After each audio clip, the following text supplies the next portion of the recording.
මේ කට්ටිය ඒ තුනක් ගන්න දඟලන්නේ. ඒ තුනක් නැත්තම් කැම්පස් යන්න බෑ කියන්නේ ඇයි? Tamante ප්‍රශ්න තියෙන කට්ටිය අතසන්නකෝ බා. කැම්පස් පොතේ සිංහලෙන් ගහලා තියෙනවා. මේ පාඨමාලාවට අයදුම් කිරීම සඳහා තමන්ගේ අවම සුසුකම් මොකද්ද? පහත් සඳහන් විෂයන් අතරින් තුනක් එකවර විභාගයට ලියලා කියන එක හරි වැදගත් කාරණයක්. හරිද? ඔයාට මේ අවුරුද්දේ IT ලියලා ලබන අවුරුද්දේ කෙමිස්ට්‍රි ලියලා ඊළඟ අවුරුද්දේ ෆිසික්ස් ලියලා ඊළඟ අවුරුද්දේ මැත්ස් ලියලා අවුරුදු 4කට කැම්පස් යන්න එහෙම බෑ. එකපාර ලියන්න. හරිද? ලියලා අවම වශයෙන් එස්සාමාර්ථ තුනක් ලබා සිටිය යුතුය කියන එකේ අදහස මොකද්ද? අදහස ළමයි හරිද ලංකාවේ විශ්වවිද්‍යාලයට ප්‍රවේශයෙන් ඒගොල්ලෝ සලකලා බලන අවම සුසුකම තමයි S3 කියන එක තමයි අදහස සරලයි. හැබැයි ඒකෙන් අදහස් වෙන්නේ ලංකාවේ S3 තියෙන හැමෝම මේ කෝස් එකට මොනවා වෙනවා කියලාද? ඒකට සිලෙක්ට් වෙනවා කියලා. හේතුව පැහැදිලි කරන්න. ඔන්න බලන්න. හරිද? හේතුව පැහැදිලි කර. Z score එක කියන්නේ මොකද්ද? Z score එක කියන්නේ මොකද්ද? මම මේ ටික ඔක්කොම මකලා දාන්න නේද? right? What do you mean by the Z score? හරි. මෙන්න මේකෙන් තමයි රජයේ විශ්වවිද්‍යාලයකට සුදුසුකම් ලබන ළමයින්ව පෙළ ගස්වන්නේ. හරිද? කොහොමද හැදෙන්නේ? සම්පූර්ණ Z score එක හැදෙන්නේ තමන් හදාන සබ්ජෙක්ට් තුනේ වෙන වෙනම පෞද්ගලික Z scores ඔක්කොම එකතු කරලා තුනෙන් බෙදලා. උදාහරණයක් විදිහට අපි හිතමු ඔයාගේ සම්පූර්ණ Z ඔයා කරන්නේ අපි හිතමු ඔන්න මැත්ස් කරනවා. හරිද? ෆිසික්ස් කරනවා. ICT කරනවා. අපි හිතමු. right.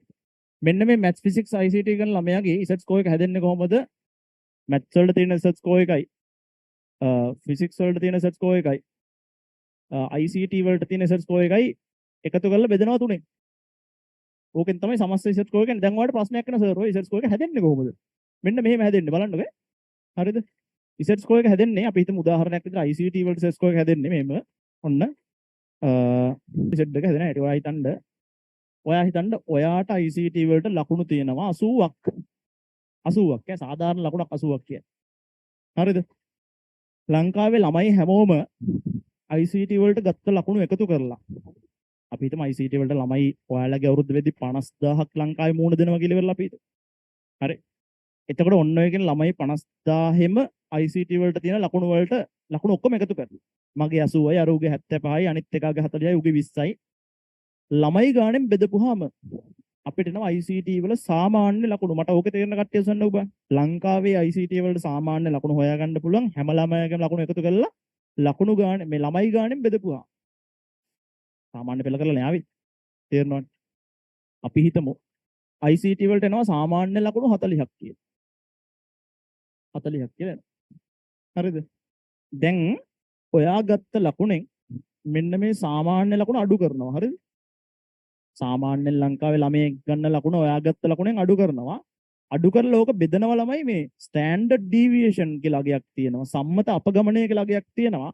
මෙන්න මේ සම්මත අපගමනය කියන අගය මුළු ලංකාවේ හැම ළමයාටම පොදුයි. සම්මත අපගමනය කියන එක සබ්ජෙක්ට් එක තීරණය වෙන්නේ අපි හිතමුකෝ මේ ඒක වැඩි ටිකක් සංකීර්ණයි. හරිද? ඔය ස්ටැට් වලට එහෙම තියෙන කතන්දරය. මේ තියෙන ලංකාවේ ළමයි ප්‍රමාණය මේ තියෙන ඒගොල්ලෝගේ ලකුණු කියලා හිතන්නකෝ. හරිද? හැමෝගෙම ලකුණු මෙන්න මෙහෙම graph එකකට ගැහුවොත් අපි මෙයාට මෙච්චරයි අරයට මෙච්චරයි කියලා මෙන්න මේ සමස්ත graph එකේ අර මැද අගයේ තියෙන 40 කියන අගය මෙන්න මේ 40 කියන අගය ගත්තේ නැති කට්ටිය මේ 40ට වඩා ගොඩක් ගත්ත කට්ටිය කියන්නේ මෙන්න මෙතන මේ සාමාන්‍ය සම්මත අගයෙන් ඩීවියේට් වෙච්ච කට්ටිය ස්ටෑන්ඩඩ් වැලියු එකෙන් ඩීවියේට් වෙච්ච කට්ටිය ඩීවියේට් වෙච්ච කට්ටිය කියන්නේ වෙනස් වෙච්ච කට්ටිය සම්බන්ධයෙන් මිනුමක් තමයි ස්ටෑන්ඩඩ් ඩීවියේෂන්. ඔයාලට තේරෙන්න ඕනේ මුළු graph එකටම ස්ටෑන්ඩඩ් ඩීවියේෂන් කියන එක හැම ළමයාටම පොදු වගයක්. හරිද? තේරුණා නැත්ද? ඒක නිකන් ටිකක් සංකීර්ණ සංකල්පයක්. හැමෝම ගන්න පොදු ලකුණ 40යි කියන්නකෝ. ස්ටෑන්ඩඩ් ඩීවියේෂන් කියන්නේ 40ක්වත් ගන්න බැරි වෙච්ච උන් කොච්චර හිටියද 40ට වඩා වැඩිපුර ගත්තේ උන් කොච්චර හිටියද කියන කාරණය මත තීරණය වෙන අගයක්. සරලයි. හැමෝම 40යි ගත්ත කියලා අපි ගත්තේ හැමෝගෙම ලකුණු ගන්න එකතු කරලා ළමයි ගානෙන් බෙදලානේ. සාධාරණ ගන්න නෙමෙයි. ඒක පැනපෙවුම් කොච්චර ඉන්නවද කියන එක තමයි ස්ටෑන්ඩඩ් ඩීවියේෂන් කියලා කියන්නේ. සරලව ඔයා හිතන්න ස්ටෑන්ඩඩ් ඩීවියේෂන් 20යි කියලා හිතන්න. 20යි. හරිද? ස්ටෑන්ඩඩ් ඩීවියේෂන් 20යි කියලා හිතන්න. එතකොට ඔයාට එනවා මෙන්න මේ ගණනය කිරීමෙන් ලකුණක්. හරිද? ඔයා ICT වලට 80ක් ගත්තා. හැමෝගෙම ලකුණු 40යි. ඒ හින්දා මෙතන ධන 40යි කියලා උන උඩට ස්ටෑන්ඩඩ් ඩීවියේෂන් එක ධන 20යි නේ 20යි කොහොමද ධන වර්ගයක් එන්නේ 20යි. එතකොට ඔයාලට මෙතනින් එනවා ICT වලට සෙට් ස්කෝර් එක ධන 2යි කිය. මෙන්න මේක තේරෙනවද? ICT වලට සෙට් ස්කෝර් එක එනවා ධන 2යි කියලා. හේතුව තමයි හරි හේතුවක් ඕනේ. මට දැන් කියන්නකෝ බලන්න.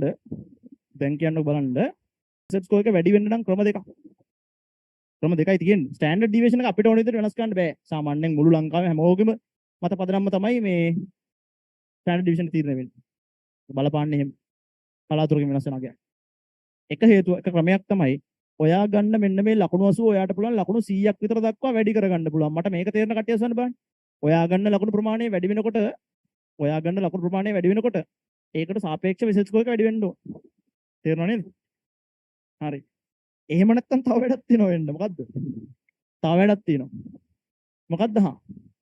ලංකාවේ ළමයි සමස්තයක් වශයෙන් ළමයි ඔක්කොගෙම ලකුණු එකතු කරලා ළමයි ගානෙන් බෙදපුවාම සාමාන්‍ය ලංකාවේ බහුතරයක් ළමයි පිස්සු කෙල්ල නම් තියෙන සබ්ජෙක්ට් එකට. මොකද වෙන්නේ කියන්නකෝ මෙන්න මේ සාමාන්‍ය ලකුණු මොනවා වෙනවද? සාමාන්‍ය ලකුණ කියන්නකෝ අඩු වෙනවා. ඔයාට තේරෙන්න ඕන. ඔයාට 80ක් එද්දි සාමාන්‍ය ලකුණ 40 තිබිලා ඔයාට ගත්තේ 2යි නම් ඉසෙට් ස්කෝර් එක. ඔයාට 90ක් තිබිලා සාමාන්‍ය ලකුණ 30 වුණා නම් ඔයාට ඉසෙට් ස්කෝර් එක 3ක් එනවා. තේරෙන කට්ටිය සන් බාන්ඩ්ස්. ලංකාවේ ඔයත් එක්ක A level කරන සමස්තයක් ළමයි පිස්සු කෙලෙන එක හේතු වෙනවා. ඔයා කැම්පස් යන්න. ලංකාවේ සමස්තයක් ළමයි සාමාන්‍ය මට්ටමින් වැඩ කරොත් ඔයා ඊට වඩා ගොඩක් වැඩ කරන එකත් හේතු වෙනවා ඔයා කැම්පස් යන්න. කාරණා දෙකයි. ඔයාගේ ළඟ ඉන්න එක පිස්සු කෙල්ලන එකේ හින්දා ඔයා කැම්පස් යනවා. ළඟ ඉන්න කාට වඩා ඔයා ගොඩක් වැඩ කරන හින්දා ඔයා කැම්පස් යනවා. තේරෙන කට්ටිය සම්පූර්ණ. ඩිමාන්ඩ් එක හදලා තියෙන විදිහ. ස්ටෑන්ඩඩ් ඩීවියේෂන් එක අපිට තීරණය කරන්න බෑ. ඒක ලංකාවේ සමස්තයක් වශයෙන් හැමෝගෙම දිහා බලලා තීරණය වෙන කාරණයක් ඉන්නවා. තේරෙනව නේද? ෂෝක් නේද වැඩි? රයිට්. එතකොට මට කියන්නකෝ එහෙනම් ඔයා සබ්ජෙක්ට්ස් තෝරගෙන A level වලින් ලේසියෙන් මැච් එකක් ගහලා කැම්පස් යන්න බලාපොරොත්තු වෙනවා නම් හරිද? මොන වගේ සබ්ජෙක්ට්ස්ද තෝරගන්න ඕන? එකක් තමයි ඔයාට කරන්න ලේසි සබ්ජෙක්ට්ස් තෝරගන්න ඕන. අනිත් එක තමයි බහුතරයකට කරගන්න අමාරු සබ්ජෙක්ට්ස් තෝරගන්න ඕන. තේරෙනවද කතාව? මේක හරි ආත්මార్థකාමී විභාගයක්. අර සාමාන්‍ය පෙළ වගේ නෙමෙයි මේවා උගන්වන්න හොඳ නෑ ඔයගොල්ලෝ. හරිද? උගන්වන්න හොඳ නෑ. නමුත් ඕක තමයි ඇත්ත. සාමාන්‍ය පෙළදී ලංකාවේ සියලුම ළමයින්ට ඒ 9ක් ආවා කියලා දන්නකො. කොච්චර ෂෝක් දෙයක ලංකාවේ අධ්‍යාපනයේ ගුණාත්මක භාවය එළියට ප්‍රකාශ කරන්න පුළුවන් නිර්ණායකයක් බවට පත් වෙනවා. හරිද? හැබැයි හිතන්නකො ලංකාවේ A level ලියලා හැම ළමයින්ටම මේ තුනක් ආව කියලා ඉවරලා. අනාථ වෙනවා ළමයි. අයි. ඔන්න දැන් ඊළඟ කාරණේට එනවා මම දැන්. හරිද? ඉසෙට් ස්කෝර් එක හැදෙන හැටි ඔයාලට තේරුණා. හරිද? මේ විදියට සබ්ජෙක්ට්ස් තව චූටි කාරණයක් තියෙනවා. තව එකක්. ඔයා හිතන්න මෙහෙම වුණා කියලා.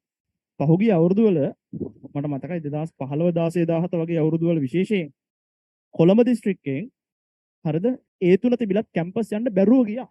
ඒකත් මං හේතුව කියන්න මොකක්ද දන්නද හේතුව? ළමයි අපි හිතමුකෝ නිකන් මම මොකක්වත් සබ්ජෙක්ට් එකක් ගන්න නැහැ ඉසෙට් ස්කෝර් එකක් ගන්නවා මං ඉසෙට් දකුරු මැද්දෙන් ඉරක් අඳින්නේ නැහැ නේ එහෙම කවුද එහෙම අඳින්නේ? හරි? මේ x නැමැති සබ්ජෙක්ට් එක්ක ඉසෙට් ස්කෝර් එකක් ගන්නවා. ඔයා කරන. හරි? ඔයා හිතන්නේ මේ සබ්ජෙක්ට් එක ඔයාට සාපේක්ෂව අමාරුයි. අපි හිතමු ඔයාට ලකුණු 45යි තියෙන්නේ. දැන් ඔයා මේක පාස්ද නැද්ද කියන්නකෝ. ඔයා මේක පාස්ද නැද්ද? ඔයා මේක පාස් කිසිම ප්‍රශ්නයක් නැවට S සාමාර්ථයක් එනවා. හරිද? හැබැයි ඔයා හිතන්න ලංකාවේ සමස්තයක් ළමයි ඔක්කොම ටික ලියලා ඉවරලා මේ සබ්ජෙක්ට් එකේ ලකුණු අරගෙන එයාලගේ මොකක් තියනවද? සාමාන්‍යගේ තියෙනවා 50ක්. ඒ කියන්නේ ලංකාවේ කවුරු ලිව්වත් 50ක් ගන්න සබ්ජෙක්ට් එකක් ඔයා හරියට ලියලා කරලා නැහැ වැඩි. දැන් මොකද වෙන්නේ කියන්නකෝ? අපි හිතමු මේකෙත් ස්ටෑන්ඩඩ් ඩීවියේෂන් එක 20යි කියලා ඉවරලා නිකන් හිතමු. 20යි ඈ. හරිද? දැන් මේ 45න් 50ක් අඩු වෙලා ඔයාට මෙතෙන්ට එනවා ඍණ 5යි කියලා වැලියු එකක්.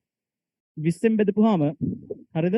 ඔයාට එනවා 0.25යි මොනාගයක්ද? 0.2 කියන්නකෝ. yes මොනාගයක් දෙන්නේ? ඍණාගයක් එන්නේ. හරිද? දැන් ඔයා හිතන්න ඔයා ICT වල ඉසෙට් ස්කෝර් එකයි. හරිද? අර x කියන සබ්ජෙක්ට් එකේ ඉසෙට් ස්කෝර් එකයි. අපි හිතමුකෝ ඉසෙට් ස්කෝර් එකක් ගත්තොත් කම්බයින් මැත්ස් වලට. හරිද? මම මේ සුභවාදීව කල්පනා කරන විදියවත් අසුභවාදීව හිතන විදියවත් මේ කියන්නේ. හරිද? right. මෙන්න මේ තුනම එකතු කරලා තුනෙන් බෙදෙනකොට ICT වලට ඔයාට විශාල ධනාගයක් තියෙනවා ධන දෙකක. ඊළඟ සබ්ජෙක්ට් එකට ඔයාට විශාල ඍණාගයක් තියෙනවා ඍණ 0.25ක. ඊළඟ සබ්ජෙක්ට් එකටත් ඔයා හිතන්නකෝ ඔයාට විශාල ධනාගයක් තියෙනවා ධන දෙකක. දැන් මේ ඔක්කොම එකතු වුණාම තුනෙන් බෙදපුවාම ඔයාට පැහැදිලිව තේරෙන්න ඕන. හරිද? ICT එක අච්චර හොඳට ලියලා කම්බයින් මැත්ස් එක මෙච්චර හොඳට ලියලා මෙන්න මේ මැද්දේ තියෙන මොකක් හරි විෂයක් ඔයාට හරියට කරගන්න බැරි වෙච්ච එක හින්දා මේ දෙකේ එකතු කරලා හතර අරගෙන තුනට බෙදුවම එන අගයටත් වඩා අඩු වගයක් තමයි ඔයාට ඉසෙට් ස්කෝර් එකට එන්නේ. ඇයි? ඍණාගයක් මෙතන එකතු වෙලා තියෙන නිසා. තේරෙන කට්ටිය අසන්න බලන්න. yes. හරිද? තේරෙන කට්ටියස. ඔන්න ඕකෙන් අදහස් කරන්නේ ඔයාලට උසස් පෙළට A1කුයි S2කුයි වගේ රිසල්ට් එකක් එනවට වඩා හොඳයි ඇත්තටම. ඔයාලට උසස් පෙළට මොනවා එන එකද? B1කුයි C2කුයි එන එක. එහෙම නැත්නම් C3ක් එන එක. හරිද? A1කුයි S2කුයි වගේ එනවට වඩා හොඳයි B1යි C2යි එන එක නැත්නම් C3ක් එන එක. මෙතන තියෙන්නේ සබ්ජෙක්ට්ස් බැලන්ස් කරන කතන්දරයක්. මෙන්න මේ වගේ රින ඉසඩ් ස්කෝර් එකක් ආවොත් එමට එක සබ්ජෙක්ට් එකට ඒකට මාර බලපානවා. ඔයා අනිත් හරිද? හොඳට ඉගෙන ගත්ත සබ්ජෙක්ට් දෙක ඉගෙන ගත්ත එකටත් බලපානවා මේ අවසාන වශයෙන්. මේක නොකර හිටියනම් හොඳයි කියලා හිතනවා අපිට මේක දැක්කාම. තේරෙනවද? පැහැදිලි නේද මේක නම් හදන ඒවා? හරිද? එක පාර්ට් නිකන් සර් ඔයා මාර ගණන් ගොඩන්නේ මේ හදන්නේ නැද කියලා හිතන්න එපා. මේක සාමාන්‍ය යම්කිසි බුද්ධි මට්ටමක් තියෙන ජීවියොන්ට තමයි මම මේ කතා කරන්නේ.